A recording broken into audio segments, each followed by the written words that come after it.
Innal hamdalillah nahmaduhu wa nasta'inuhu wa nastaghfiruh wa na'udzu billahi min shururi anfusina wa sayyiati a'malina.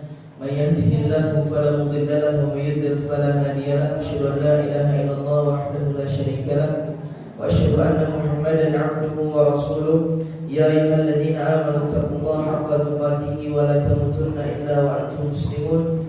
Ya ayyuhan nasu taqu rabbakum alladzi khalaqakum min nafsin wahidah وخلق منها زوجها وبث منهما رجالا كثيرا ونساء واتقوا الله الذي تساءلون به والأرحام إن الله كان عليكم رقيبا يا أيها الذين آمنوا اتقوا الله وقولوا قولا سديدا يصلح لكم أعمالكم ويغفر لكم ذنوبكم ومن يطع الله ورسوله فقد فاز فوزا عظيما أما بعد فإن أصدق الحديث كتاب الله وخير الهدي هدي محمد صلى الله عليه وسلم وشر الأمور محدثاتها وكل محدثة في الدين بدعة وكل بدعة ضلالة وكل ضلالة في النار. Alhamdulillah kita memuja dan memuji Allah Subhanahu wa taala yang masih dan senantiasa memberikan kepada kita semua limpahan nikmat dan rahmat-Nya hingga kita bisa sama-sama duduk di majlis yang mana majlis ini adalah salah satu majlis ilmu yang Allah Subhanahu wa taala membanggakan orang-orang yang duduk di dalamnya. Sebagaimana hadis yang sering kita dengar bahwasanya orang-orang yang duduk di majlis ilmu maka malaikat akan turun kepada mereka semua. Rahmat akan meliputi mereka dan nama-nama mereka akan disebutkan oleh para malaikat di hadapan malaikat-malaikat lain. Itulah yang Nabi SAW kabarkan kepada kita semua. Jadi duduknya kita di majelis ilmu ini bukan hal yang membuang-buang waktu, tetapi hal yang bisa menjadikan keimanan kita bertambah, ilmu kita bertambah, rasa takut kita bertambah, keilmuan kita bertambah, kemudian keimanan kita kepada Nabi SAW juga bertambah. Itulah dampak dari duduk di majelis ilmu. Jadi ibu-ibu sekalian, ketika antuna duduk di majelis ilmu maka berbanggalah, berbahagialah. Antuna termasuk orang-orang yang Allah Subhanahu wa taala pilih untuk duduk di majelis ilmu. Dan atas sebuah hadis Nabi sallallahu alaihi wasallam, Nabi mengatakan, "Man yuridillahu bihi khairan yufaqihu fid din." Barang siapa yang dikehendaki baik oleh Allah maka dia akan dipahamkan agama oleh Allah Subhanahu wa taala. Alhamdulillah Allah memilih antuna untuk duduk di majelis ilmu di salah satu taman dari taman-taman surga, sebagaimana Nabi mengatakan, "Idza marartum bi riyadil jannati farta'u." Kalau sekiranya kalian melewati taman-taman surga maka hampirilah taman-taman itu. Mampir. Kemudian para sahabat mengatakan, "Wa ma riyadul jannati ya Rasulullah?" Apa yang dimaksud dari taman-taman surga itu wahai Nabi sallallahu alaihi wasallam? Kemudian Nabi mengatakan, majalis dzikr, majlis-majlis zikir, majlis-majlis ilmu yang di dalamnya seseorang bertambah keilmuannya, di dalamnya seseorang bertambah rasa takutnya, di dalamnya seseorang bertambah rasa cintanya kepada Allah dan Nabi-Nya sallallahu alaihi wasallam. Sebab itu berbanggalah dan berbahagialah antuna termasuk orang-orang yang dipilih oleh Allah Subhanahu wa taala untuk duduk beberapa menit ke depan mendengarkan kalam Allah dan kalam Rasulullah sallallahu alaihi wasallam. Kemudian salawat serta salam senantiasa kita berikan dan kita curahkan kepada Nabi kita Muhammad sallallahu alaihi wasallam, seorang nabi yang Allah pilih untuk menegakkan agama Islam, seorang nabi yang Allah pilih dari kalangan umat manusia, seorang nabi yang namanya senantiasa kita sebut-sebut dalam doa kita dengan kata-kata Assalamualaikum ayyuhan nabi wa rahmatullahi wa barakatuh. Seorang nabi yang kita mencintainya, kita menyayanginya, seorang nabi yang ketika seseorang kurang cinta kepadanya maka iman dia juga kurang kepada Nabi sallallahu alaihi wasallam. Sebagaimana ketika itu Umar bin Khattab radhiyallahu anhu, beliau datang kepada Nabi sallallahu alaihi wasallam kemudian mengatakan, "Ya Rasulullah, wahai Rasul sallallahu alaihi wasallam, engkau adalah orang yang aku cintai setelah aku mencintai diriku." Jadi Umar lebih mencintai dirinya Setelah itu Umar mencintai Nabi. Jadi Nabi nomor 2 di hatinya Umar. Kemudian kata Nabi SAW, engkau belum beriman wahai Umar. Kapan aku mulai beriman wahai Rasulullah SAW? Kemudian Nabi mengatakan, harusnya aku lebih engkau cintai daripada dirimu sendiri dan daripada manusia-manusia yang lain. Itulah kata Nabi SAW. Jadi kita mencintai Nabi SAW lebih daripada kita mencintai suami kita. Kita lebih mencintai daripada anak-anak kita. Bahkan kita lebih mencintai Nabi daripada diri kita sendiri. Karena Nabi SAW adalah orang paling termulia yang pernah Allah ciptakan di atas muka bumi ini. Semoga Allah Subhanahu wa ta'ala menjadikan kita semua orang-orang yang mencintai Nabi, termasuk orang-orang yang akan dimasukkan oleh Allah Subhanahu wa ta'ala ke dalam surganya kelak. Allahumma amin. Jamaah muslimat rahimakumullah subhanahu wa ta'ala, insyaallah kita akan beberapa menit ke depan membahas atau membicarakan sebuah momen di mana kita semua akan melewati momen itu nanti pada hari kiamat. Sebelum kita membahas itu, maka kita sebagai seorang manusia hendaknya bersiap-siap untuk menjumpai momen itu. Hendaknya kita bersiap-siap untuk menjumpai momen itu. Karena momen itu adalah momen di mana kita semua takut. Kita semua berharap agar kita lolos dari momen itu. Kita semua berharap agar kita bisa masuk surga setelah kita melewati momen itu. Sahabat Nabi SAW, Ali bin Abi Thalib radhiyallahu anhu, pernah memberikan kepada kita semua pesan yang begitu indah. Kalau bahasa sekarang istilahnya quotes, yang begitu indah. Beliau mengatakan, irtahalatid dunya mudbiratan wartahalatil akhiratu muqbilatan.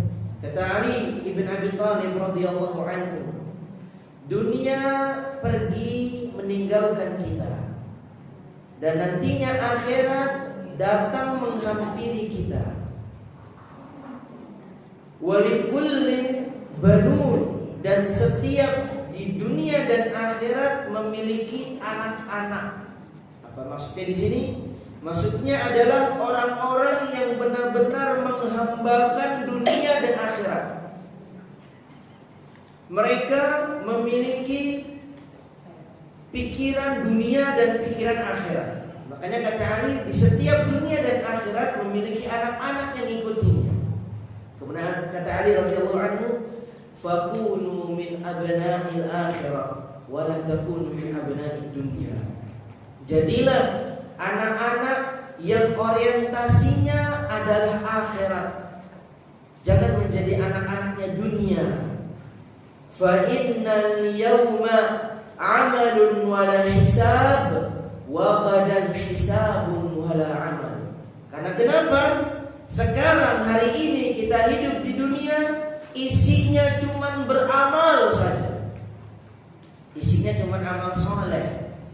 Ibu-ibu berbuat baik kepada anak, kepada suami, kepada mertua, kepada orang tua sendiri, kepada tetangga. Isinya amalan saja dan gak ada sama sekali hisabnya. Tetapi besok kata Ali bin Abi Thalib, wa ghadan hisabun wala 'amal.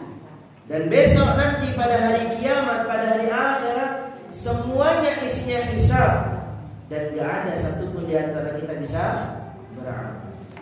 Sekarang pertanyaannya ibu-ibu, hari ini sudah beramal soleh apa? Apakah sudah beramal soleh tersenyum kepada kawan? Sudah ya? Alhamdulillah. Itu amalan soleh ibu-ibu. Jangan pernah meremehkan amalan soleh. Kata Nabi SAW, la tahqiranna minal ma'rufi syai'a walau an talqa akhaka biwajhi talaqi. Kata Nabi SAW, jangan pernah engkau meremehkan amalan kebaikan walaupun sedikit. Bahkan ketika engkau menemui temanmu dengan wajah yang berseri-seri. Itu amalan soleh yang mungkin kita anggap remeh, amalan soleh yang mungkin kita anggap gak ada apa-apanya. Tetapi Allah Subhanahu wa ta'ala melihat amalan itu, dan Allah menyuruh malaikat-malaikatnya untuk mencatat amalan itu. Jadi alhamdulillah, kalau ibu-ibu sekalian hari ini sudah mengawali hari dengan senyuman. Kalau orang-orang sekarang mengawali hari dengan senyuman, salah itu sebenarnya. Awali hari dengan makan. Karena kenapa? Kalau hanya senyuman akan lapar nanti. Benar ya? Awali hari dengan makan, setelah itu baru senyum. Kalau awali dengan hari dengan senyuman, mau lapar juga gak akan bisa senyum, ibu-ibu. Nah, jadi alhamdulillah kalau sekiranya ibu-ibu tadi datang dari rumah ke Masjid Al-Jihad ini untuk tersenyum, untuk bertemu dengan kawan, kemudian bertanya gimana kabarnya anti hari ini, alhamdulillah ana bikhair. Gimana keluarga, alhamdulillah bikhair. Alhamdulillah ikhwan. Alhamdulillah akhwat. Hari ini kita telah beramal saleh. Belum amalan-amalan saleh yang lain. Seperti misalnya kita berkhidmah untuk suami tadi pagi, membuatkan teh atau kopi, membuatkan makan sarapan untuk suami, untuk anak-anak kita. Itu semua amalan-amalan saleh yang kita bisa banggakan nanti di hadapan Allah Subhanahu wa ta'ala. Jadi hari ini semuanya hanya amalan. Besok ketika kita semua wafat, ketika kita semua dibangkitkan oleh Allah Subhanahu wa ta'ala di bumi yang lain, di tempat yang lain, kita semua akan melihat hisab kita masing-masing. Bagaimana hari ini kita tanam tanaman yang sangat banyak, nanti pada hari kiamat kita akan menuai tanaman-tanaman itu. Pada hari akhirat isinya cuma hisab saja tanpa amal. Jadi jangan kebalik. Jangan kebalik. Di dunia gak beramal, di akhirat beramal, gak akan bisa. Di dunia ini isinya amalan, di akhirat isinya cuma hisab saja. Jadi kita harus benar-benar mempersiapkan diri kita untuk bertemu hari yang dimana tidak akan bermanfaat anak-anak kita maupun harta kita, tidak akan bermanfaat ibu. Allah berfirman, yauma la yanfa'u malun wala banun.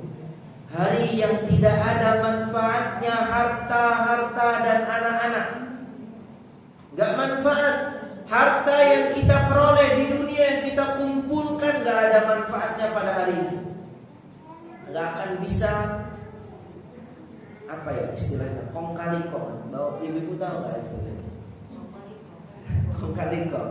Jadi yang harusnya kita masuk neraka, kita bisa menyogok malaikat dengan harta kita. Gak akan bisa hari itu. Ataupun kita memiliki anak-anak yang sangat banyak, itu juga akan mampu untuk menyelamatkan kita. Jadi kata Allah, yauma la yanfa'u malun wala banun. Hari yang dimana tidak ada manfaatnya harta, benda dan anak-anak, illa man atallaha biqalbin salim, kecuali orang-orang yang datang kepada Allah dengan membawa hati yang selamat. Hati yang selamat itu apa? Hati yang selamat dari perbuatan-perbuatan jelek. Hati yang selamat dari gibah. Hati yang selamat dari hasad. Hati yang selamat dari cinta dunia. Itulah hati-hati yang akan selamat nanti pada hari kiamat. Jadi persiapkan. Ini nasihat buat anak pribadi dan buat akhwat ibu-ibu sekalian. Persiapkan pertemuan kita dengan Allah Subhanahu wa ta'ala dengan persiapan yang benar-benar matang. Ibu-ibu pas nikah aja persiapannya bukan main ya. Persiapannya bukan main. Atau akhwat-akhwat yang ingin menikah nanti, persiapannya bukan main. Mulai dari bagaimana memutihkan wajah, memutihkan kulit, kemudian pedikurnya, kemudian make apa ibu kalau di wajah itu? Krim lah. Itu persiapan bukan main untuk nikah. Tapi kenapa di antara manusia untuk mendapatkan surga mereka nggak persiapan? Inilah pertanyaan besar. Karena surga itu didapat dengan persiapan. Surga nggak didapat dengan langsung saja gitu ibu, enggak. Tapi dengan persiapan. Jadi persiapan yang matang itulah yang menjadikan kita semua bisa selamat nanti pada hari akhir. Ibu-ibu sekalian, jemaah kaum muslimat rahimakumullah subhanahu wa ta'ala, insyaallah kita akan membahas sebuah momen. Kita semua akan memasuki momen ini. Apa itu? Momen di mana kita semua akan melewati jembatan. Jembatan yang disebut dengan qantarah. Jembatan yang akan disebut dengan qantarah. Jembatan ini bukan sirat. Jembatan ini bukan sirat. Sirat artinya jembatan juga, qantarah juga artinya jembatan. Tetapi beda di antara keduanya. Sirat, kita jelaskan dulu sebelum kita masuk qantarah biar ada gambaran sedikit. Sirat adalah jembatan yang Allah bentangkan di atas neraka jahanam. Saya ulangi. Sirat adalah sebuah jembatan yang Allah Subhanahu wa ta'ala bentangkan di atas neraka jahanam. Paham ya ibu? Nah, dan sirat ini dilewati oleh orang mukmin, orang munafik, sama orang kafir. Kita semua akan melewati sirat ini. Orang mukmin, orang munafik, dan orang kafir. Allah Subhanahu wa ta'ala berfirman dalam surat Maryam ayat 71. Allah mengatakan, "Wa in minkum illa wariduha kana 'ala rabbika hatman maqdiyya thumma nunajjil ladzina taqaw wa nadharu adh-dhalimina fiha jithiya." Kata Allah Subhanahu wa ta'ala, tidaklah setiap di antara kalian pasti akan melewatinya. Melewati apa ini? Sirat. Kana 'ala rabbika hatman maqdiyya. Inilah keputusan yang wajib dari Allah Subhanahu wa ta'ala kepada setiap manusia, mukminnya, munafiknya maupun kafirnya. Tsumma nunajjil ladzina taqaw wa nadharu adh-dhalimina fiha jithiya.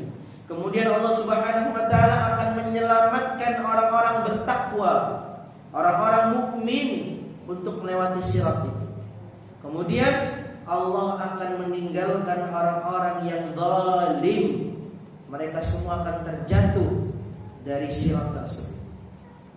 Jadi sirat sebuah jembatan yang Allah Subhanahu wa ta'ala bentangkan di atas neraka jahanam. Yang melewatinya siapa ibu-ibu?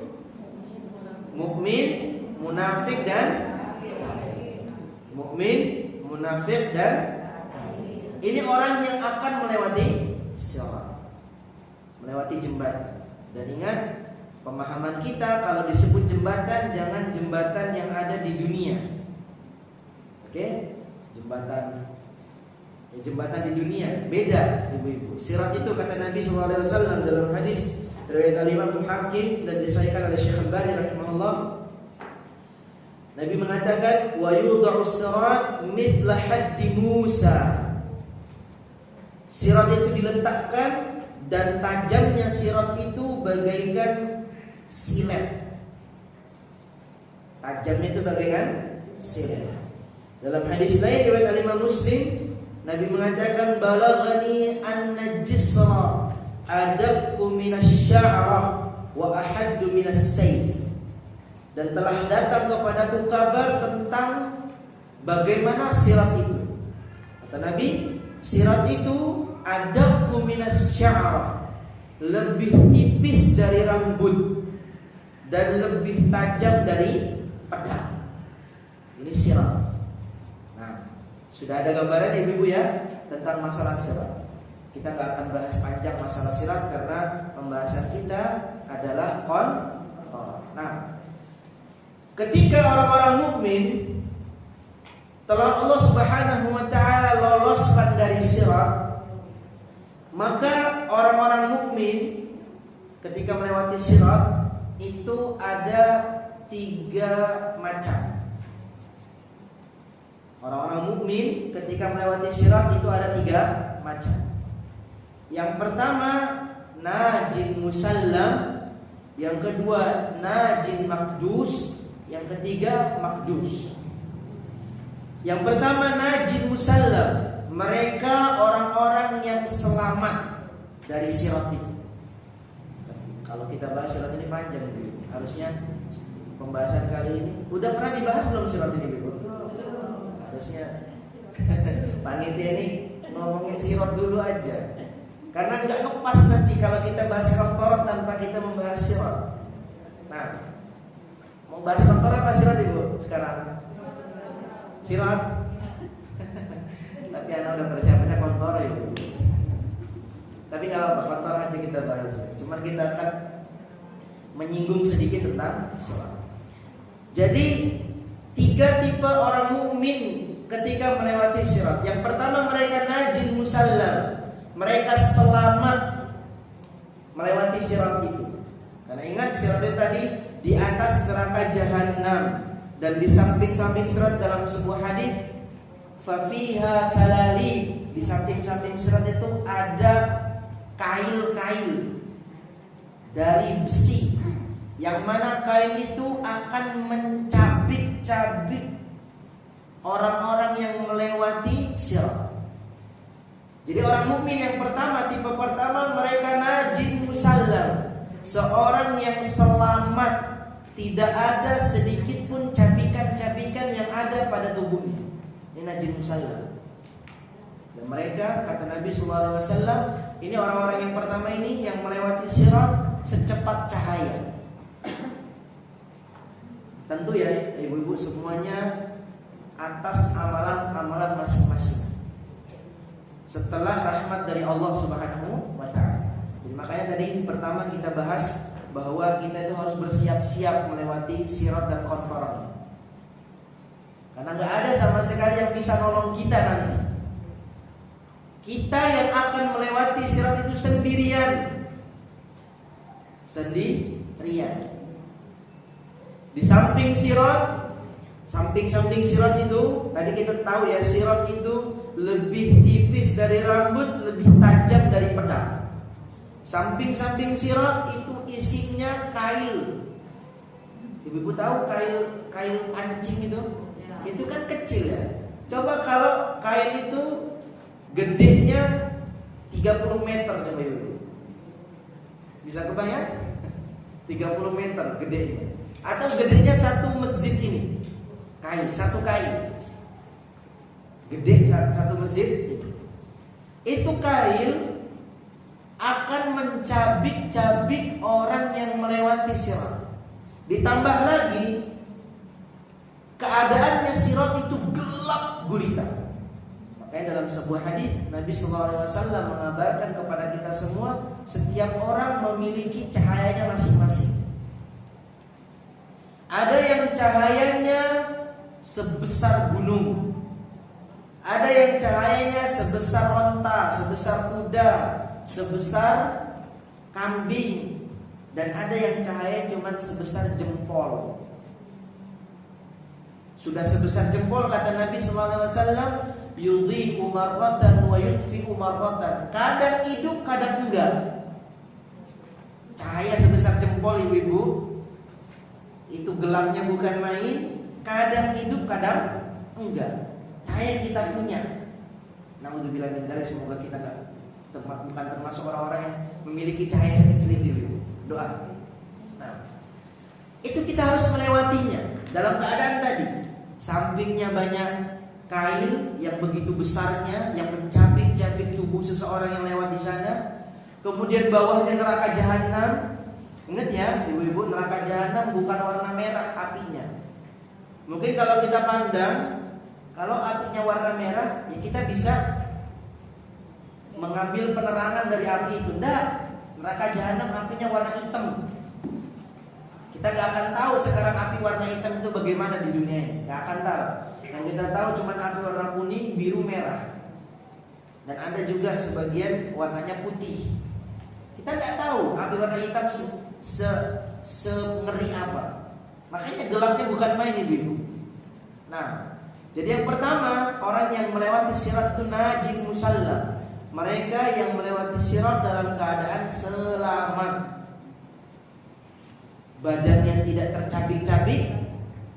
Kemudian juga mereka tidak jatuh di dalam neraka jahanam. Dan yang kedua, orang mukmin najin makdus. Mereka selamat melewati sirat itu dalam keadaan tubuh mereka sudah tercabik-cabik. Semoga kita bukan termasuk orang yang kedua ini. Semoga kita termasuk orang yang pertama. Amin ya rabbal alamin. Najin makdus. Mereka orang mukmin selamat tapi dalam keadaan tubuh tercabik-cabik. Oleh apa? Oleh kail yang ada di kanan kiri sirat. Ditambah lagi kaki mereka menapaki sirat yang begitu tajam. Paham? Dan yang ketiga, tipe orang mukmin yang ketiga, yaitu mereka makdus. Mereka terjatuh ke dalam api neraka. Paham ibu-ibu? Tiga tipe orang mukmin. Yang pertama mereka selamat tanpa tercabik, yang kedua mereka selamat tercabik, dan yang ketiga mereka terjatuh ke dalam api neraka. Pokoknya semuanya tergantung dengan amalan masing-masing. Sebab itu perbanyaklah amalan-amalan saleh supaya kita bisa selamat dari sirat. Setelah di sirat, maka kita akan masuk di fase kita harus melewati qantarah. Tadi kita jelaskan, qantarah adalah sebuah jembatan, yang mana jembatan itu hanya dilewati orang mukmin saja. Sirat dilewati 3 orang, mukmin, munafik, kafir. Adapun qantarah hanya dilewati orang mukmin. Orang mukmin yang apa? Yang 2 tipe tadi. Mereka najin musallam, mereka selamat dalam keadaan tidak tercabik di sirat. Dan yang kedua najin makdus, mereka selamat dalam keadaan tercabik-cabik. Ini 2 tipe manusia yang akan melewati qantarah. Nah, paham ibu sekalian? Dalam sebuah hadis riwayat Al-Imam Al-Bukhari dari sahabat Nabi SAW Abu Sa'id Al-Khudri radhiyallahu an, Nabi mengatakan, yakhlusul mu'minuna minan nar. Setelah orang-orang beriman selamat dari neraka, maksudnya dari sirat. Karena sirat itu berdiri atau terbentang di atas api neraka jahanam. Fayuhbasuna ala qantaratin bainal jannati wan nar.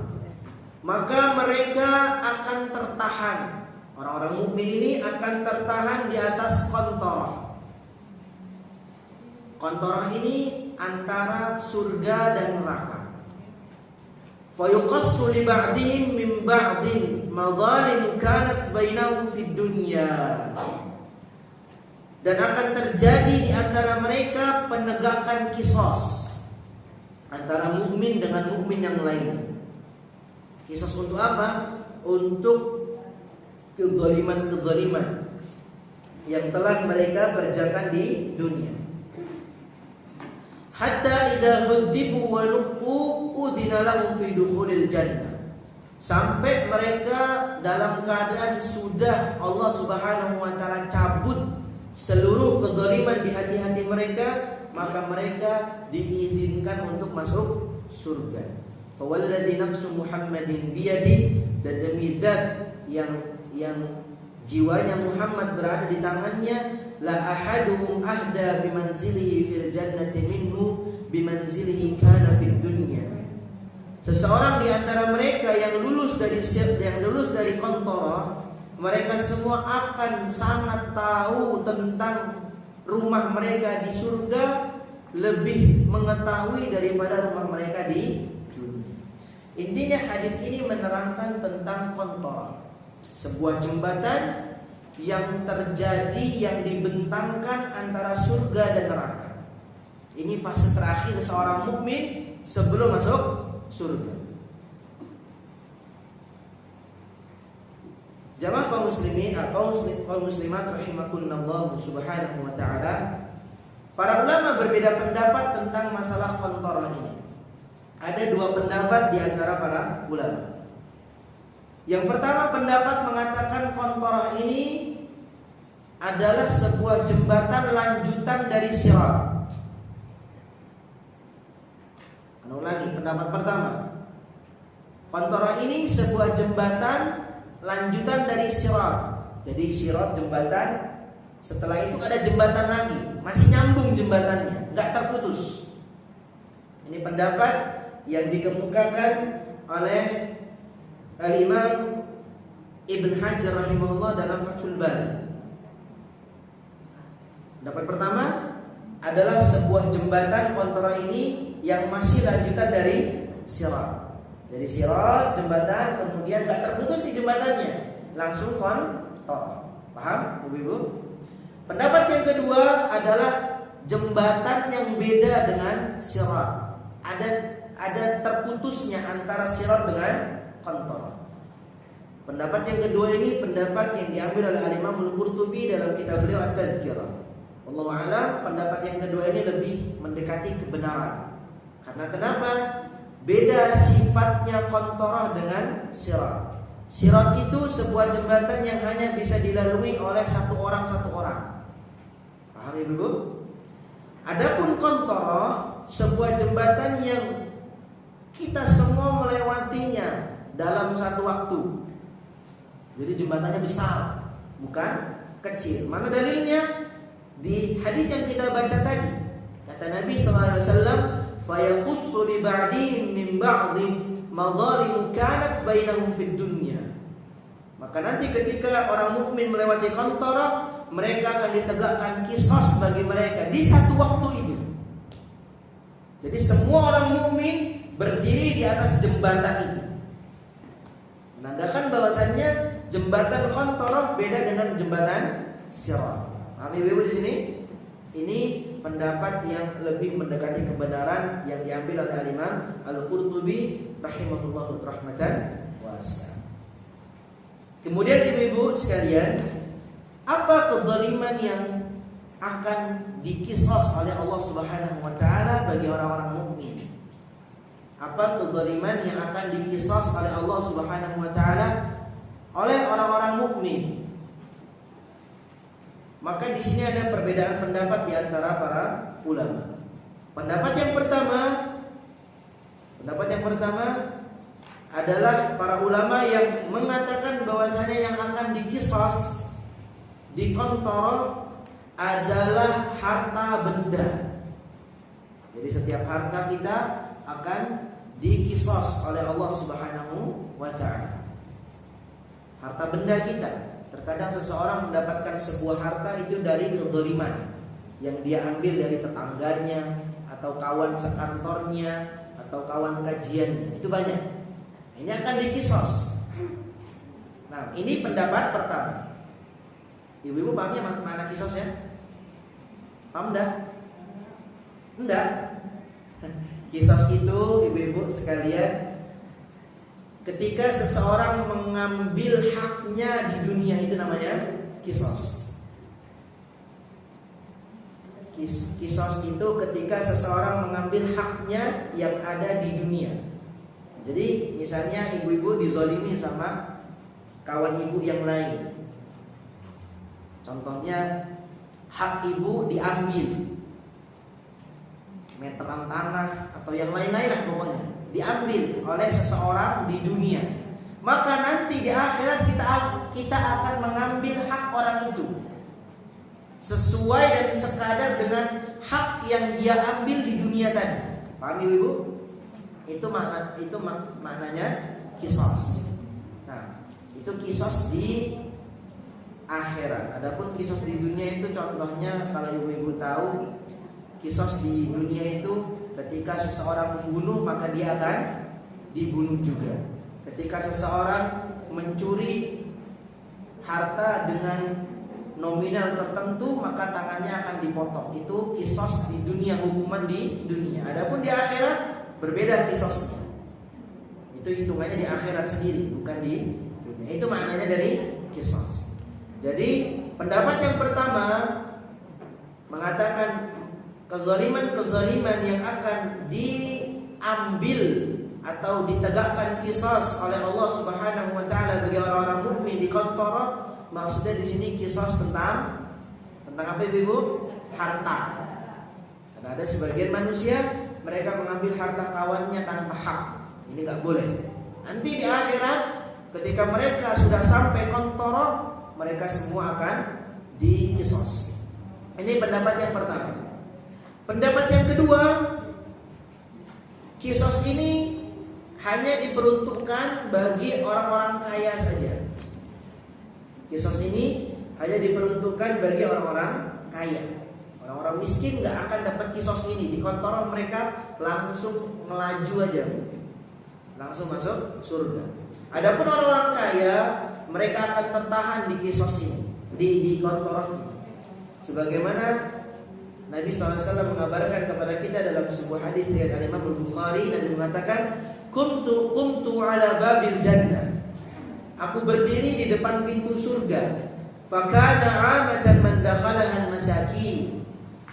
Aku melihat ternyata penduduk yang paling banyak masuk surga adalah orang-orang miskin. Wa ashabul jiddi mahbusun. Adapun orang-orang kayanya mereka tertahan. Ghairu anna ashabin nar qad umira bihim ilan nar. Para penduduk neraka sudah dimasukkan ke dalam neraka dulu. Wa kuntu ala babin nar fa idza amatu man dakhalaha an-nisa.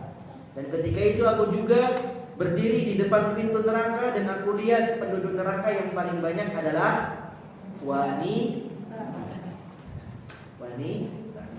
Nah, ini hadis yang sangat mulia. Kita nggak akan membahas tentang penduduk neraka Ibu ya. Kita akan membahas penduduk surga.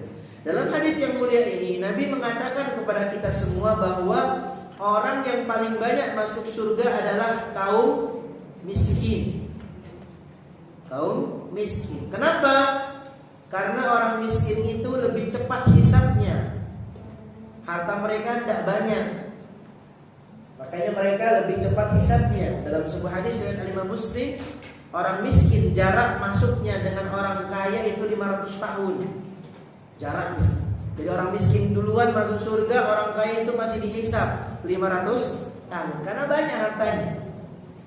Hadis ini menunjukkan bahwasanya orang miskin itu di dunia memang mungkin mereka semua tidak ada apa-apanya di hadapan manusia, tapi di hadapan Allah nanti di akhirat mereka punya kedudukan orang miskin.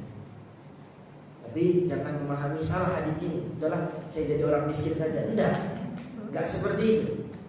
Paham Ibu? Enggak seperti itu pemahaman hadis ini. Bukan berarti kita harus jadi miskin semua, bajunya bolong-bolong gitu-gitu. Nah, bukan seperti itu pemahamannya. Tapi yang maksud dari hadis ini adalah mungkin orang-orang miskin di dunia mereka tidak ada apa-apanya di hadapan mata-mata manusia, tetapi nanti pada hari akhirat mereka ada kedudukannya di hadapan Allah Subhanahu wa taala. Mereka dimuliakan oleh Allah dengan dimasukkan ke dalam surga duluan, dan mereka termasuk orang yang paling banyak masuk surga daripada orang kaya. Paham Ibu di sini? Nah, adapun orang kaya, mereka akan ditangguhkan masuk surga.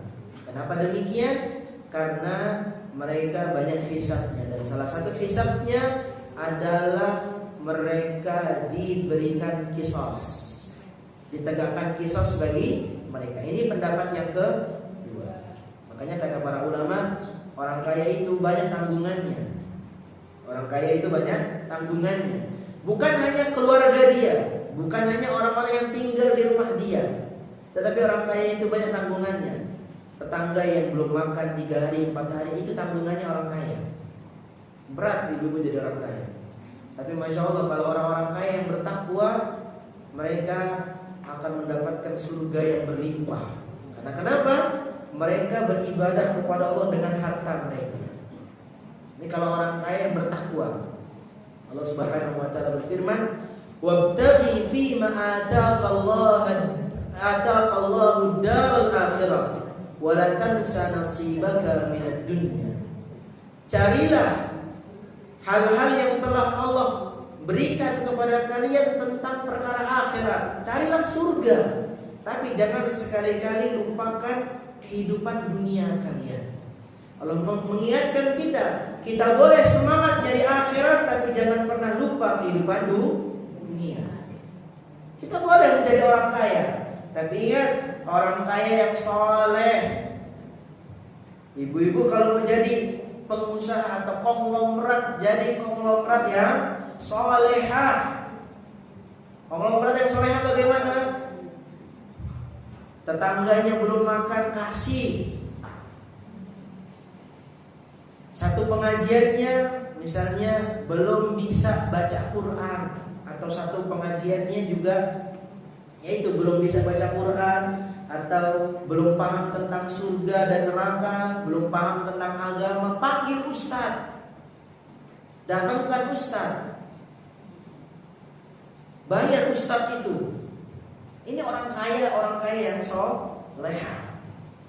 Nah, inilah orang-orang kaya yang Allah Subhanahu wa taala berbangga dengan mereka semua. Orang kaya punya harta, tapi mereka tidak melupakan akhirat. Tidak apa-apa jadi orang kaya, tapi orang kaya yang soleha. Lihat para sahabat-sahabat Nabi Sallallahu Alaihi Wasallam. Sebagian mereka ada di antara mereka yang kayanya bukan main, kayanya kebangetan. Kalau kita tahu orang kaya zaman sekarang, siapa orang kaya zaman sekarang, ibu-ibu? Nomor 1 siapa orang kaya zaman sekarang? Hah? Yang punya mobil Tesla itu siapa? Siapa ibu-ibu? Elon Musk. Yang punya mobil Tesla, yang punya Tesla itu mobil mahal itu. Itu dia orang kaya pertama sekarang, tahun ini. Dia punya kekayaan sekitar 3.000 triliun. 3.000 triliun ibu. Berapa 3.000 triliun itu? Coba dibeliin cireng berapa? Coba dibeliin bakso itu. Berapa 3.000 triliun? Ini orang kaya pertama abad ini, nomor 1 dia. Dulu para sahabat Nabi SAW kayaknya kebangetan. Salah seorang di antara mereka ada yang namanya Utsman bin Affan radhiyallahu anhu. Salah seorang khalifah kaum muslimin. Beliau juga termasuk orang kaya yang kalau dikonversikan hartanya pada abad sekarang mungkin sekitar 50.000 triliun. Utsman. Berapa kali lipatnya Elon Musk ini, Bu? Enggak tahu kita ya. 3.000 banding 50.000. Top 1-nya orang kayanya para sahabat Abdurrahman ibn Auf radhiyallahu anhu. Kayaknya kebangetan itu. Mungkin kalau dikonversikan sekitar 60.000 sekian. Kayaknya. Nah, ini mereka punya harta tapi nggak pernah lupa dengan akhirat. Inilah para sahabat-sahabat Nabi. Tidak apa-apa kita kaya, tapi ingat, harta kita bisa menjadi surga kita atau neraka kita. Hati-hati. Kaya tidak apa-apa, tapi jangan pernah lupa dengan akhirat. Karena sehebat-hebatnya kita mengumpulkan harta, sebanyak-banyaknya harta yang kita kumpulkan, itu semua bisa menjadi bumerang kita pada hari kiamat. Nah, jadi pendapat yang kedua mengatakan kezaliman yang akan ditegakkan kisos bagi mereka semua, bagi orang-orang mukmin, itu hanya berdampak bagi orang kaya. Bagi orang kaya. Nah, itu pendapat yang kedua. Pendapat yang ketiga ini para ibu-ibu sekalian, akhwat sekalian, pendapat yang dikemukakan oleh Syekh Muhammad ibn Shalih Al-Utsaimin rahimahullah. Syekh Muhammad ibn Shalih Al-Utsaimin rahimahullah rahmatan wasi'ah. Beliau mengatakan yang dimaksud dari kezaliman yang akan ditegakkan pada kontora ini adalah kezaliman yang terjadi pada hati-hati manusia, hati-hati orang mukmin. Apa kezalimannya? Berupa hasad. Karena hasad itu ibu-ibu sebuah dosa yang sangat-sangat tipis. Itu hasad. Kalau zina kelihatan, mencuri kelihatan, melakukan kesyirikan kelihatan, tapi hasad gak kelihatan. Bahkan seseorang bisa berbohong dengan senyumannya kalau hasad. Benar gak ibu-ibu? Di hatinya menjelekkan saudarinya, tapi di mulutnya tersenyum dengan saudarinya. Mungkin kalau ada sound efeknya di hatinya ngomong dasar. Seperti itu. Kayak di sinetron-sinetron gitu. Matanya, kemudian mulutnya tersenyum, matanya berbinar, tapi dalam hatinya mengejek. Ini hasad. Ini hasad. Wajahnya berseri-seri, mulutnya mengucapkan Masya Allah, Masya Allah anti dapat mobil ya, segala macam. Tapi dalam hatinya apa yang patut untuk dibanggakan sama perempuan ini? Kok dia bisa dapat mobil? Saya kok gak dapat? Ini hasad ibu.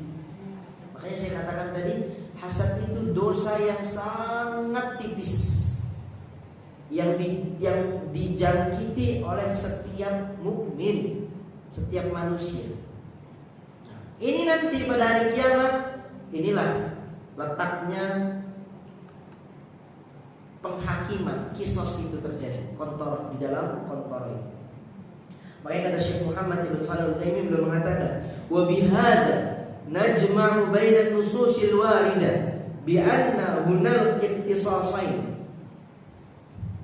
Dalam perkara inilah kami mengumpulkan beberapa nas-nas, beberapa hadis-hadis yang berkenaan tentang kisos. Maka kita akan mendapati ada dua kisos, ada dua penghakiman. Al-iktisasul awal fil arsad.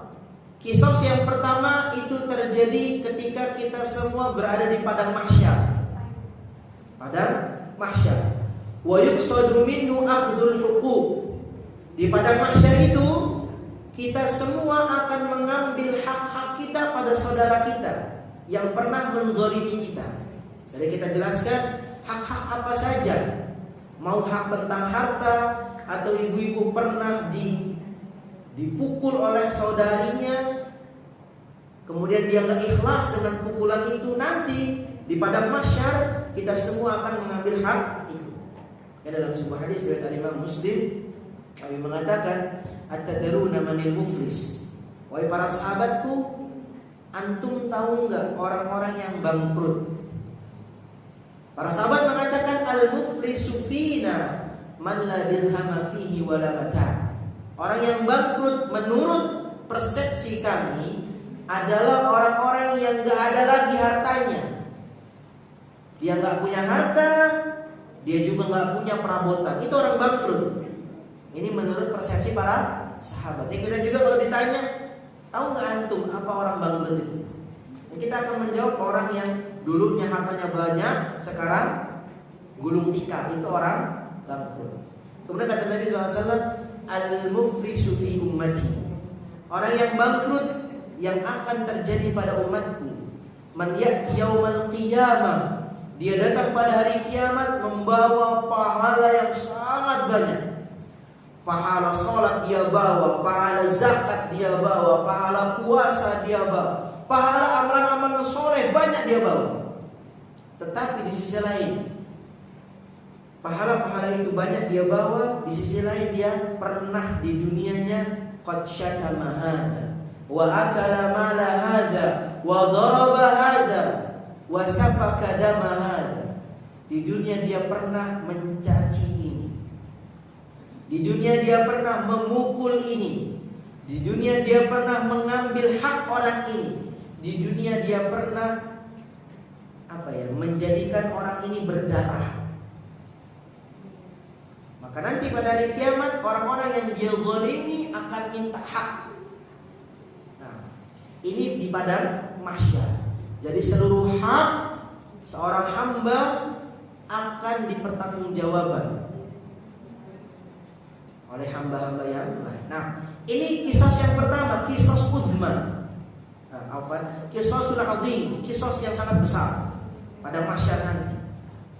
Nanti fulana akan minta haknya kepada fulana yang lain. Dan itu terjadi. Ini yang pertama. Wa hadzal ittisasul akhir wal maqsudu bihi at-taqniyatu wat tathhir. Adapun kisos yang kedua ini terjadi di atas kontorah tadi, di atas jembatan. Dan kisos ini dimaksudkan untuk at-taqniyah wa tathhir, pensucian minal ghil, dari perkara-perkara hasad, penyakit-penyakit hasad. Paham Ibu? Jadi yang kedua ini di atas kontoran ini yang akan dibersihkan oleh Allah Subhanahu wa taala adalah penyakit hasad kita. Adapun dosa-dosa lain sudah hilang semua. Tinggal dosa hasad. Semuanya akan dibersihkan oleh Allah Subhanahu wa taala. Kemudian kata Syekh Muhammad, fa in qala qa'il, kalau ada yang bertanya, afala yahsulu dzalika bi akhdhil huquq? Bukankah itu semua hasad itu dibersihkan itu sudah termasuk dari pengambilan hak di padang mahsyar? Maka kita katakan la, itu belum cukup. Falau anna rajulan i'tada 'alaika fid dunya thumma akhadta haqqaka minhu fa innahu qad yazulu ma fi qalbika 'alaihi wa qad la yazul. Contohnya, ada seseorang yang menzalimimu di dunia. Dia mengambil hakmu di dunia. Kemudian diberikan hakmu di dunia itu. Maka apa yang ada di hatimu akan hilang ataupun enggak hilang. Terkadang kesel itu kadang hilang, kadang enggak. Benar enggak? Nah, itu kalau di dunia, apalagi di akhir. Fa ihtimalu annahu la yazul warid. Maka kemungkinan rasa hasad itu enggak hilang itu akan terjadi. Sebab itulah yang terjadi di padang mahsyar itu semua kisos tentang perkara-perkara besar, seperti pengambilan hak, kemudian juga mencuri, mengejek, itu perkara-perkara besar. Adapun perkara yang sangat-sangat tipis yang hanya terjadi pada hati-hati manusia itu di mana Ibu? Kontor. Pahami dulu di sini? Nah, jadi 3 pendapat tadi yang dimaksud dari kezaliman yang akan Allah tegakkan kisosnya pada kontor, yang paling mendekati kebenaran adalah pendapat yang ketiga yang diambil oleh Syekh Muhammad Ibn Shalih Al-Utsaimin rahimahullah rahmatan wasi'ah. Karena beliau membawakan sebuah ayat dalam surat Al-A'raf ayat nomor 43. Surat Al-A'raf ayat 43. Allah katakan, "Wa naza'na ma fi sudurihim min ghillin tajri min tahtihimul anhar wa qalu alhamdulillahi alladhi hadana li hadha wa ma kunna linahtadiya laula an hadana Allah laqad ja'at rusulu rabbina bil haqq wa nudu an tilkumul jannatu urithumuha bima kuntum ta'malun." Kata Allah Subhanahu wa taala, dan kami cabut segala macam dendam ataupun hasad yang berada di dalam dada mereka.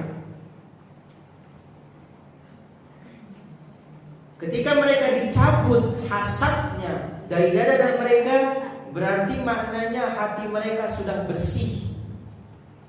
Amalan-amalan mereka sudah bersih di mahsyar tadi, di padang mahsyar. Gak ada lagi dosa mencaci, dosa memaki, dosa mengambil hak orang lain. Udah gak ada itu. Tinggal dosa yang ada pada hati mereka. Nah, di kontorah ini Allah akan cabut itu semua, untuk nantinya mereka memasuki surganya Allah Subhanahu wa ta'ala. Jadi orang-orang yang masuk surga itu ibu-ibu bukan orang-orang yang sekedarnya gitu aja, enggak. tapi orang-orang yang benar-benar perfect. Itu orang-orang yang masuk surga. Orang-orang yang masuk surga adalah orang-orang yang amalannya benar-benar putih, seputih salju. Hatinya juga bersih. Itu orang-orang yang masuk surga. Dan ketika mereka masuk surga, mereka akan mengatakan di hadapan pintu surga, sebelum mereka menginjakkan kaki mereka pertama kali di depan gerbang surga, mereka akan mengatakan, Alhamdulillahilladzi hadana li hada wa ma kunna linahtadiya laula an hadanallah. Segala puji hanya milik Allah yang telah memberikan kepada kami hidayah. Kalau bukan karena Allah memberikan hidayah kepada kami, mungkin kami bukan termasuk para penghuni surga. Laqad ja'at rusul rabbina bil haqq. Rasul-rasul telah datang kepada kami, mereka semua membawa kebenaran. Wa nudu an tilkumul jannatul lati jannatu uritumuha bima kuntum ta'malun. Ketika itu ada seruan dari depan pintu surga menyeru kepada kita semua, insyaallah yang akan masuk surga. Seruan itu mengatakan, antilkumul jannatu uritumuha bima kuntum ta'malun. Inilah surga yang dipersiapkan bagi kalian semua terhadap amalan-amalan yang telah kalian kerjakan di dunia. Jadi Qantarah itu adalah sebuah jembatan yang terletak antara surga dan neraka. Ini fase terakhir sebelum orang masuk surga. Dan orang yang berada di Qantarah hanya dua. Orang mukmin yang berada di Qantarah hanya dua. Yang pertama najin musalla, seorang yang selamat tanpa ada tercabik-cabik tubuhnya. Dan yang kedua adalah najin makdus, orang yang selamat dalam keadaan tubuhnya tercabik-cabik. Ketika mereka berada di Qantarah, mereka semua akan ditegakkan qisas. Qisasnya apa ibu-ibu? Berkaitan tentang apa? Tentang hati mereka, tentang hasad. Adakah di antara orang-orang mukmin ini hasad antara satu dengan yang lain? Maka di Qantarah ini Allah Subhanahu wa taala akan mensucikan hati-hati mereka dari perbuatan-perbuatan hasad, perbuatan-perbuatan dengki, dendam. Paham Ibu? Setelah itu semua dibersihkan oleh Allah Subhanahu wa taala, maka seorang mukmin ataupun mukminah mereka berdiri di hadapan pintu surga dalam keadaan putih bersih, amalan mereka bersih, tubuh mereka bersih, hati mereka bersih. Tinggal mereka melihat Nabi SAW pertama kali mengetuk pintu surga. Yang mengetuk pintu surga siapa ibu pertama? Nabi kita Muhammad SAW. Nabi SAW mengetuk pintu surga. Kemudian Nabi SAW mengatakan kepada penjaga pintu surga. Siapa penjaga pintu surga ibu? Malaikat siapa? Malaikat Ridwan. Malaikat Ridwan ibu. Tetapi malaikat Ridwan ini kalau kita berbicara tentang masalah hadis ibu, penamaan tentang malaikat Ridwan ini ada komentar di antara para ulama hadis. Yang paling sahih, malaikat penjaga pintu neraka, pintu surga itu namanya bukan Ridwan. Bukan Ridwan, karena penamaan malaikat Ridwan ini penamaan yang dhaif, penamaan yang lemah. Adapun penjaga pintu surga itu tidak disebutkan namanya khusus oleh Nabi SAW. Nabi hanya menyebutkan para penjaga dengan kata-kata khazanatul jannah, para penjaga pintu surga. Cuman itu saja. Ketika Nabi SAW berada di depan pintu surga, Nabi SAW akan mengetuk pintu surga. Maka para penjaga surga akan mengatakan, "Man, siapa yang ada di depan pintu surga?" Kemudian Nabi mengatakan, "Ana Muhammad, akulah Muhammad sallallahu alaihi wasallam." Kemudian para penjaga pintu surga mengatakan, "Kami diperintahkan oleh Allah tidak membuka pintu surga kecuali engkau wahai Muhammad yang pertama kali mengetuknya." Jadilah Nabi kita Muhammad sallallahu alaihi wasallam nabi yang paling pertama mengetuk pintu surga dan nabi yang paling pertama menginjakkan kakinya di surga. Kalau sudah kita paham Nabi sallallahu alaihi wasallam paling pertama masuk surga, berarti kita memahami juga umatnya Nabi sallallahu alaihi wasallam adalah umat yang pertama yang akan masuk surga. Ini adalah keutamaan yang sangat mulia yang Allah Subhanahu wa taala berikan kepada umatnya Nabi sallallahu alaihi wasallam, dan Allah enggak memberikan kepada umat-umat lain. Jadi ibu, jadilah orang-orang yang berdiri di belakang Nabi sallallahu alaihi wasallam dengan atau dalam keadaan hatinya bersih dari sifat-sifat hasad dan tubuhnya juga bersih dari kezaliman-kezaliman yang pernah dikerjakan oleh seseorang di dunia. Ketika kita masuk surga ibu-ibu, maka kita enggak lagi diarahkan oleh para malaikat-malaikat surga. Kita nggak akan lagi diarahkan fulan atau fulana, rumah antuna di sana. Nah, tapi kita tahu rumah kita sendiri di surga tanpa ada pengarahan dari malaikat-malaikat yang berada di surga. Kita semua tahu rumah kita, bahkan kita lebih mengetahui rumah kita daripada kita mengetahui rumah kita di dunia. Makanya Nabi mengatakan tadi apa? Dalam hadis yang kita bacakan tadi, Nabi sallallahu alaihi wasallam bersabda, Nabi mengatakan, "Fawalladzi nafsu Muhammadin biyadihi," dan demi zat yang nyawaku berada di tangannya, "la ahaduhum ahda bimanzilihi fil jannah minhu bimanzilihi kana fid dunya." Seseorang yang masuk surga, mereka lebih mengetahui tentang rumah mereka di surga daripada rumah mereka di dunia.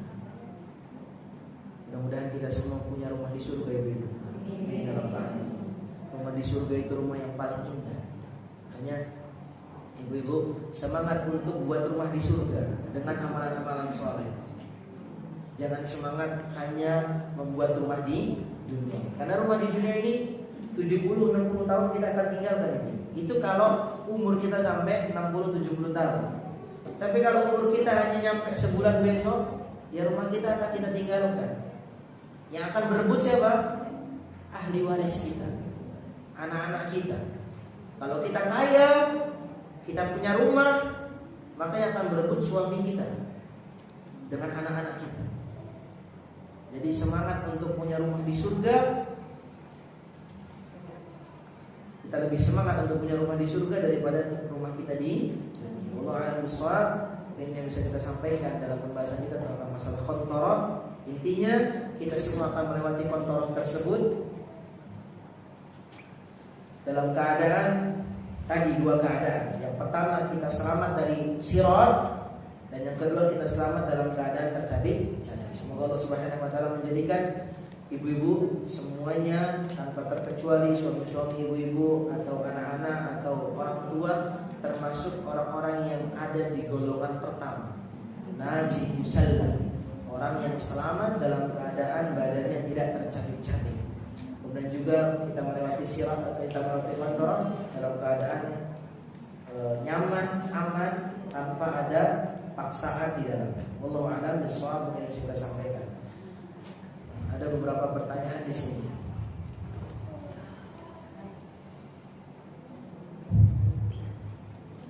Assalamualaikum Ustaz. Apakah boleh jika kita merasa kesal dengan seseorang dan berniat mengambil pahalanya di akhirat? Masya Allah. Ibu-ibu, jadilah orang yang pemaaf. Jadilah orang yang pemaaf. Pemaaf. Ibu-ibu coba lihat. Saya sebenarnya kalau kajian itu buka Quran. Tapi saya nggak bawa Quran. Jadi yang punya Quran Android, silakan ibu-ibu buka dalam surat Ali Imran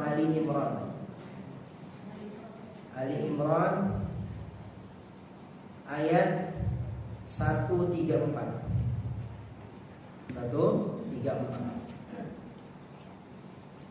Ali Imran ayat 134. Sebelum ayat ini 133-nya, Allah Subhanahu wa taala firmankan, "Wasari'u ila maghfiratin min rabbikum wa jannatin 'arduha as-samawati wal ardh u'iddat lil muttaqin." Kata Allah Subhanahu wa taala, bersegeralah kalian untuk mengharap ampunan dari Allah Subhanahu wa taala, dan bersegeralah kalian untuk mendapatkan surganya Allah, yang mana surga itu luasnya seluas langit dan bumi. Dan surga itu hanya dipersiapkan bagi orang-orang yang bertakwa, kata Allah. Kemudian Allah katakan di ayat 134-nya, siapa seorang bertakwa itu? Allah katakan, alladzina yunfiquna fis sarra wad-dharra wal kadhimina al-ghaidha wal 'afina 'anil nas. Orang yang bertakwa itu adalah orang-orang yang menginfakkan hartanya ketika mereka dalam keadaan lapang maupun sempit. Itu orang bertakwa. Dan orang yang bertakwa juga adalah orang-orang yang pandai untuk mengatur kemarahannya, amarahnya, wal kadhiminal ghaidh. Dan orang yang bertakwa juga adalah orang yang pintar-pintar memaafkan manusia yang lain. Jadi kalau ibu-ibu orang yang sangat-sangat pemaaf, maka ibu termasuk orang bertakwa ini. Dalam ayat ini surat Ali Imran ayat 133 dan 134. Jadilah orang-orang yang pemaaf bagi orang-orang yang lain. Nah, tapi boleh nggak kita nggak memaafkan orang lain? Boleh-boleh saja. Boleh-boleh saja. Anda nggak katakan nggak boleh ya. Kita kesel sama orang kemudian kita mengharap pahala yang di akhirat kita. Anda katakan nggak boleh. Bukan Anda katakan haram ya. Tapi boleh-boleh saja. Kalau memang kesalahan yang dilakukan oleh saudari atau saudara kita itu kebangetan, maka kita boleh mengharap dari Allah Subhanahu wa taala agar Allah menegakkan qisas antara kita dengan orang itu. Boleh saja. Contohnya ibu, naudzubillah min dzalik, disebarkan fitnah bagi ibu, yang menyebarkan ini saudari ibu atau kawan ibu. Oh, fulana itu bukan main. Fulana itu bukan main. Apa bukan mainnya? Pezina orang. Pokoknya fitnah-fitnah yang disebarkan, yang mencoreng, merusak martabat dan harga dirimu. Maka boleh saja ibu berdoa kepada Allah, ya Allah, aku nggak maafin orang ini ya Allah. Tolong tegakkan qisas antara kami berdua nanti pada hari kiamat. Boleh nggak? Boleh saja. Boleh saja. Tetapi memang yang paling baik ketika kita memaafkan orang lain. Nah, jadi jawaban dari pertanyaan ini, apakah boleh kita merasa kesal dengan seseorang berniat mengambil pahalanya di akhirat? Boleh saja. Tapi yang paling baik tatkala kita memaafkan orang tersebut. Wallahu a'lam bishawab.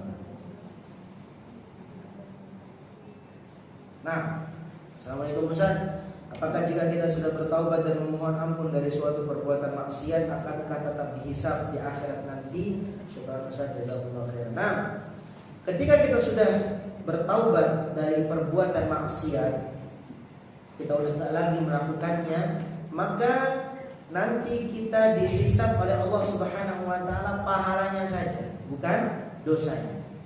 Maksudnya hisab itu Ibu artinya dihitung. Namanya hisab itu artinya dihitung. Itu artinya hisab, dihitung. Dihitung pahala kita, dihitung dosa kita. Mana yang paling berat? Dosakah atau pahalakah? Kalau sekiranya orang-orang itu dihitung pahalanya yang lebih berat, maka dia akan masuk surga. Tapi kalau dihitung dosanya lebih banyak daripada pahalanya, maka dia di bawah kehendaknya Allah Subhanahu wa taala kalau dia orang beriman.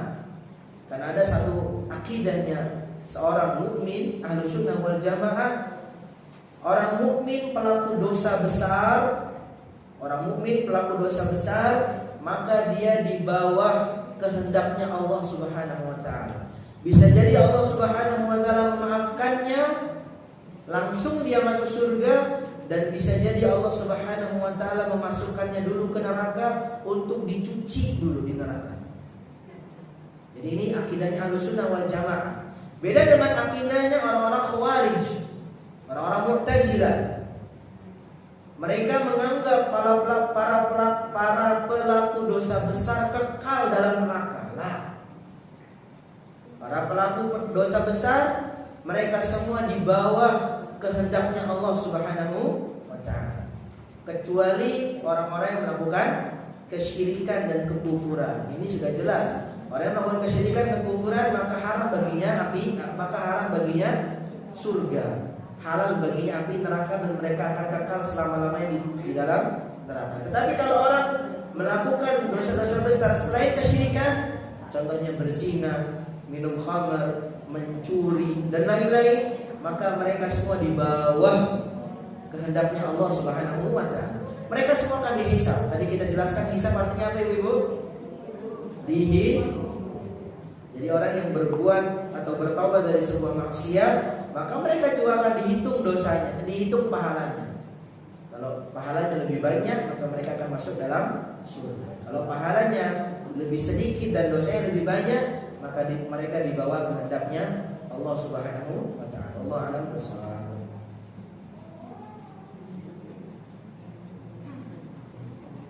Nah, Assalamualaikum Ustaz, jika kita belum ikhlas menerima permintaan maaf seseorang yang memiliki masalah dengan kita, apakah nantinya orang tersebut bisa melewati jembatan kontor? Bisa, Ibu. Karena kontor itu diadakannya kontor itu untuk mensucikan hati-hati manusia dari perbuatan-perbuatan hasad tadi. Jadi ketika kita di dunia ini sudah memaafkan seseorang, tapi masih ada kekesalan dalam hati kita, maka nanti kita di akhirat sama kawan kita ini akan ditegakkan kisos bagi kita semua. Akan dibersihkan dosa-dosa yang ada dalam hati kita. Bisa.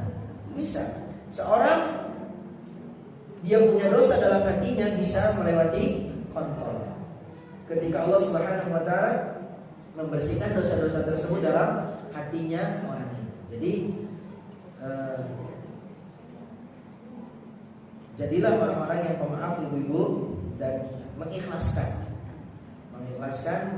perbuatan atau kesalahan yang terjadi pada kita dan saudara atau saudari kita. Allah a'lam bishawab.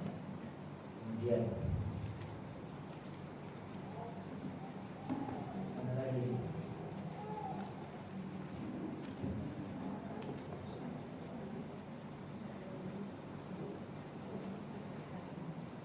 Nah, amalan-amalan apa saja yang bisa dilakukan oleh kita agar bisa membuat rumah di surga? Masya Allah.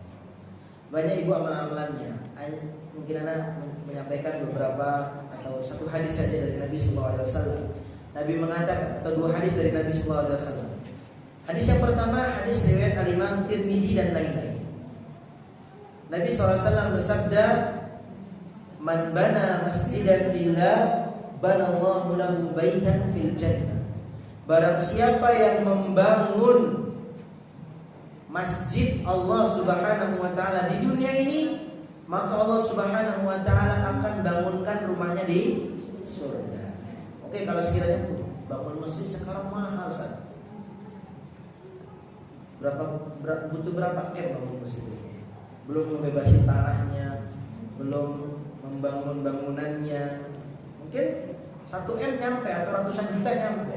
Kita nggak kuat, Ustaz. Oke. Dalam sebuah hadis lain Nabi mengatakan, "Man bana masjidan lillah walau kamafhasa qitatin, banallahu lahu baitan fil jannah." Barang siapa yang membangun masjidnya Allah, walaupun dia menginfakkan hartanya hanya sebesar angkerman burung. Ibu, angkerman burung itu berapa besarnya, Ibu? Kecil ya, Bu ya? Cuma berapa senti. Nah, kalau ibu-ibu menginfakkan 1 sak semen, itu udah berapa angkerman burung 1 sak semen itu? Hitung coba sendiri. Angkerman burung berapa besarnya, 1 sak semen berapa besarnya? Kalau 1 sak semen itu jadi angkerman burung, maka berapa burung yang bisa hinggap di situ? Nah, kata Nabi, walaupun hanya sebesar angkerman burung, kata Nabi, maka Allah Subhanahu wa ta'ala akan membangun baginya rumah di surga. Ini salah satu amalan yang bisa kita kerjakan. Ada pembangunan masjid di mana?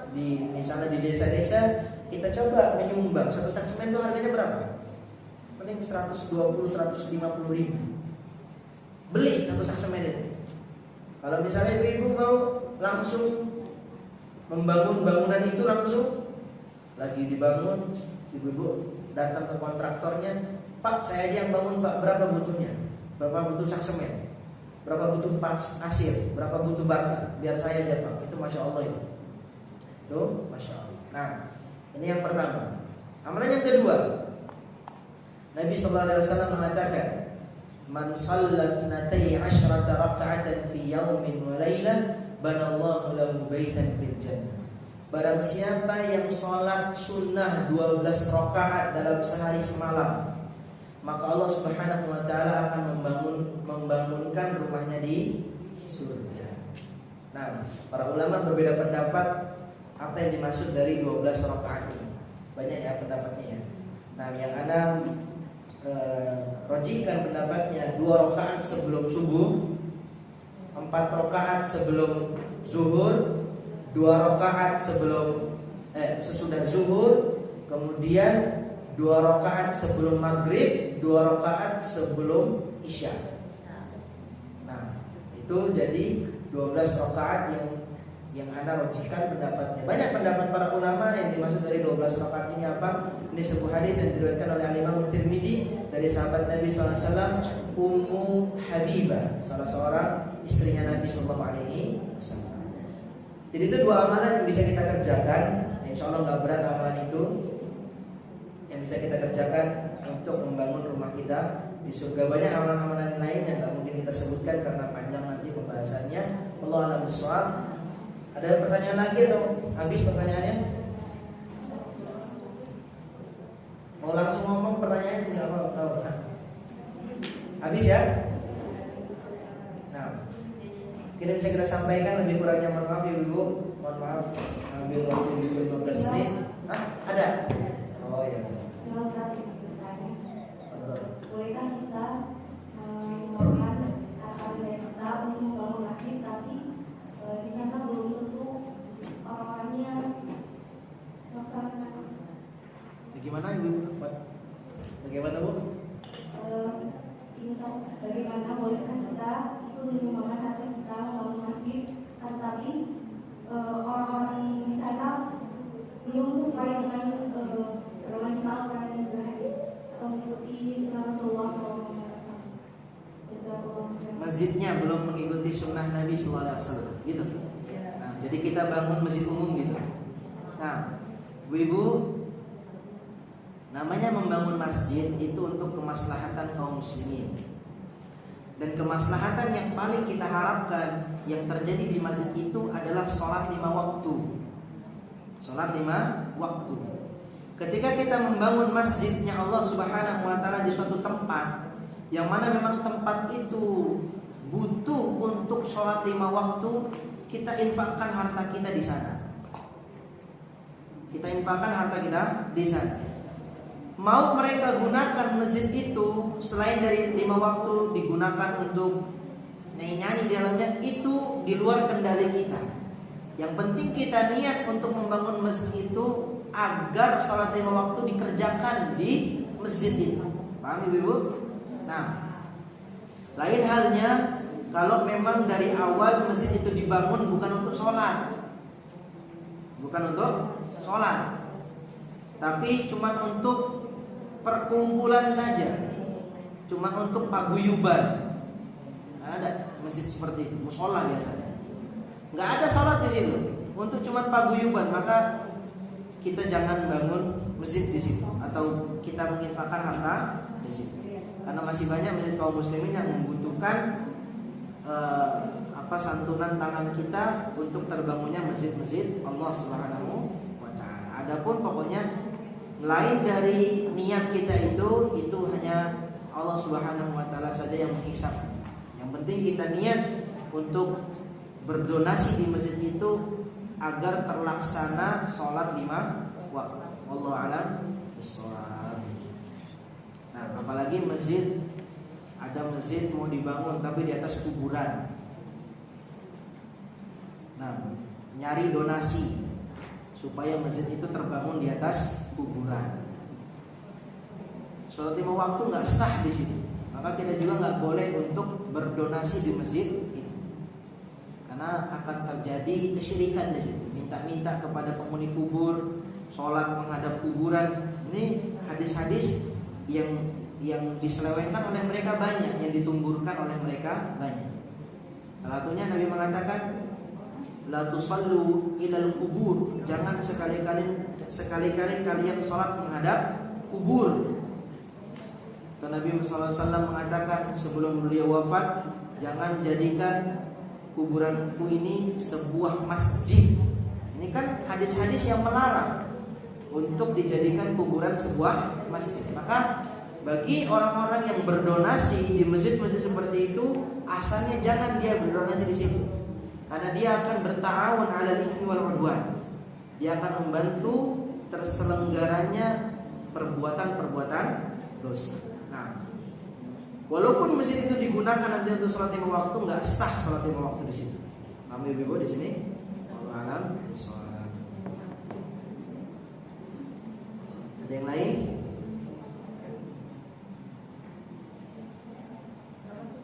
Sudah ya? Jazakumullahu khairan katsiran.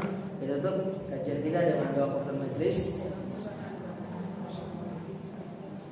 Syukran. Assalamualaikum warahmatullahi wabarakatuh.